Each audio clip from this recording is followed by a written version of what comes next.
Shalom dan selamat pagi untuk semuanya saudaraku. Kembali kita bertemu dalam renungan kita hari ini. Doa kami semuanya kita dalam keadaan sehat, tak kurang sesuatu apapun. Sebelum kita mendengarkan firman Tuhan, marilah kita berdoa. Kasih karunia dan damai sejahtera dari Allah Bapa kita dan dari Tuhan Yesus Kristus menyertai kamu sekalian. Amin. Firman Tuhan yang menjadi renungan untuk kita hari ini, Senin 2 November 2020, tertulis di dalam kitab Roma pasal 12 ayat yang kedua.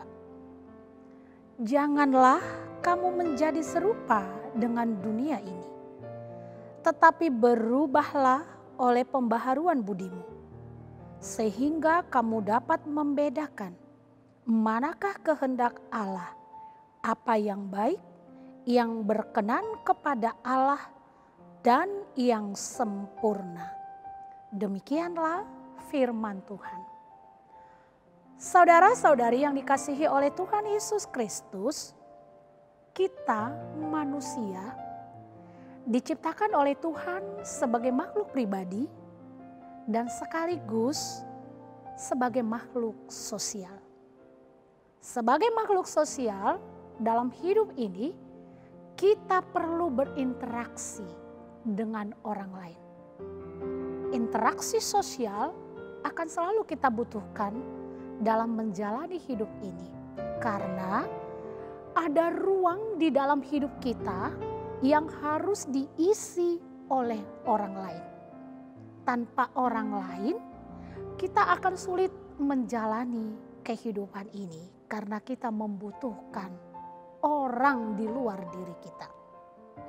Namun demikian, kita juga perlu melihat dan menimbang kehidupan orang lain yang ada di sekitar kita. Kita bisa membangun hubungan dengan orang lain dan memiliki komunitas yang membangun hidup kita. Karena tidak semua orang yang ada di sekitar kita dapat membangun dan mendukung kita menjadi semakin baik sesuai dengan kehendak Tuhan pencipta kita. Karena itu kita tidak perlu mengikuti gaya semua orang yang ada di sekitar kita ketika kita berinteraksi dengan orang lain. Hendaknya kita dapat membedakan mana yang baik dan menyaring pengaruh buruk dari dunia dan orang yang ada di sekitar kita. Pertanyaannya, dengan apakah itu akan bisa kita lakukan? Jawabnya hanya melalui firman Tuhan yang setiap hari kita baca, setiap hari kita dengarkan. Hanya melalui firman Tuhan kita akan semakin mengerti bagaimana hidup yang benar. Sehingga sekalipun kita berada di lingkungan yang pergaulannya tidak benar, kita tidak akan mudah terpengaruh. Dengan kata lain, hendaklah kita orang yang percaya tidak mudah terbawa oleh arus dunia ini. Sekalipun kita tahu dunia ini sangat agresif dan sangat menarik untuk diikuti. Hal inilah yang disampaikan oleh Rasul Paulus kepada jemaat Kristen yang berada di kota Roma. Pada saat itu Roma merupakan ibu kota Kekaisaran Romawi. Sebagai ibu kota atau pusat pemerintahan, tentunya perkembangan dan kemajuan yang pesat terjadi dalam segala bidang kehidupan. Sehingga berpengaruh juga pada gaya hidup orang-orang Roma. Keadaan tersebut menimbulkan rasa khawatir terhadap Paulus akan keberadaan jemaat Roma.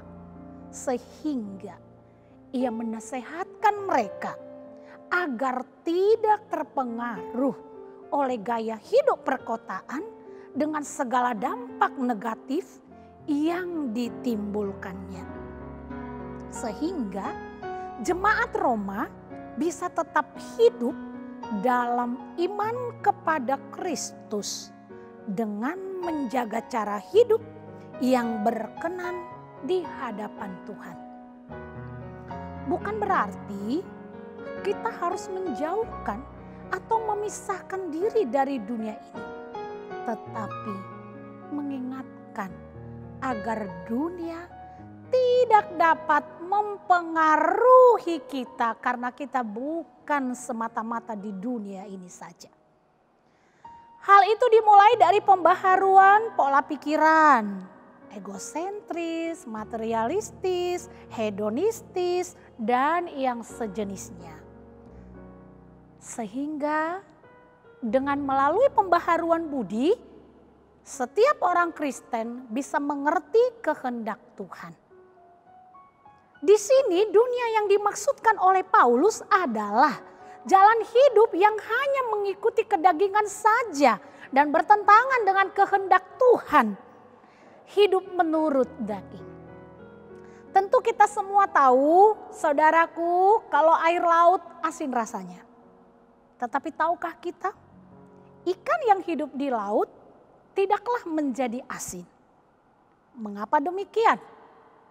Karena ikan mempunyai kemampuan mencegah dan menyaring mineral garam air laut meresap ke dalam tubuhnya. Sehingga kita dapat menikmati daging ikan laut sebagai hidangan yang sehat dan lezat. Apa yang mau kami katakan melalui hal itu? Kiranya begitulah lingkungan tidak mampu mempengaruhi kita. Kita menyadari bukanlah hal yang mudah untuk tidak serupa dengan dunia ini. Namun kita percaya hanya dengan pertolongan dan bersama Tuhan saja itu bisa kita lakukan. Bersama dengan pertolongan Tuhan, marilah kita menjadi orang yang siap hidup berbeda dari hidup orang yang bukan Kristen dalam hal kualitas iman dan moral dalam hidup sehari-hari. Selamat pagi dan selamat tidak serupa dengan dunia ini. Amin. Kita berdoa. Allah Bapa, dalam Yesus Kristus Tuhan dan Juru Selamat kami, kuatkan dan tolonglah kami untuk tidak terbawa arus oleh dunia ini. Tapi kami boleh membedakan mana yang baik, yang berkenan kepada Tuhan. Sehingga kami boleh menjadi pelaku-pelaku kehendak Tuhan. Engkau tolong dan Engkau berkatilah kami Tuhan. Amin.